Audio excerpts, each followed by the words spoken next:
السلام عليكم ورحمة الله وبركاته. ازيكم حبايبي؟ عاملين ايه؟ يا رب تكونوا بخير. النهاردة هنعمل مع بعض البطاطس بطعم الجمبري بطريقة سهلة وبسيطة، وهيكون طعمها جميل جدا زي ما احنا بنشتريها من المحلات. وتقدري تغيري في الطعم زي ما انت عايزة. ممكن تعملي البطاطس بطعم الفراخ، بطعم الكباب، بطعم اللحمة. هتبقى في ايديكي، هي التتبيلة واحدة، بس النوع اللي انت هتحطيه في التتبيلة هو بس اللي هيختلف معانا، وهو ده اللي انت تقدري تغيريه. وقبل ما نبدأ الفيديو، ياريت لو مش مشتركة في القناة ياريت تشتركي وتفعلي الجرس عشان يوصلك فيديوهاتي، ولايك وشير عشان الفيديو يوصل لأكتر ناس يستفيدوا منه. ويلا بينا نشوفوا مقاديرنا عبارة عن 4 معالق كبار من الدقيق، و4 معالق كبار من دقيق الذرة، ومعلقتين كبار من النشا، ومعانا بقى معلقة صغيرة من الملح طبعا ده على حسب ما تكوني عايزة. ومعانا معلقة صغيرة من الثوم بودر والبصل بودر، ومعلقة صغيرة من الكاري، ومعلقة صغيرة من الكركم، ومعلقة صغيرة من البيكنج باودر، ومعلقة كبيرة من البابريكا. والبهارات بتاعتنا اللي هي بهارات الجمبري تقدري تحطي منها معلقة كبيرة. وتقدري ان انت تغيري بدل بهارات الجمبري تقدري تحطي لحمة، فراخ، كباب، هتحطي برضو منها معلقة كبيرة. هاخد بعد كده كل التوابل بتاعتنا دي كلها واحطها في بولة واقلبها كويس قوي، ومعايا كوباية مية عادية من الحنفية هي دي اللي انا هحطها عليها.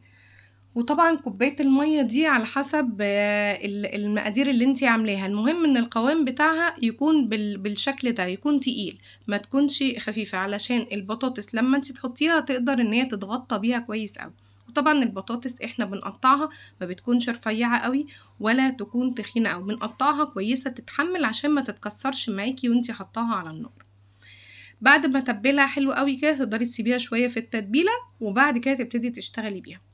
بنسخن الزيت وبنحط البطاطس كده واحدة واحدة، مش بتحطي جملة واحدة علشان ما تلزقش ببعضها، عشان الخلطة اللي احنا عاملينها بتطلع بالشكل ده زي ما انت شايفة كده، طرية من جوه ومقرمشة من بره، وطعمها جميل جدا، وطعم البهارات اللي احنا حاطينها واضحة فيها، وطعم الجمبري واضح فيها.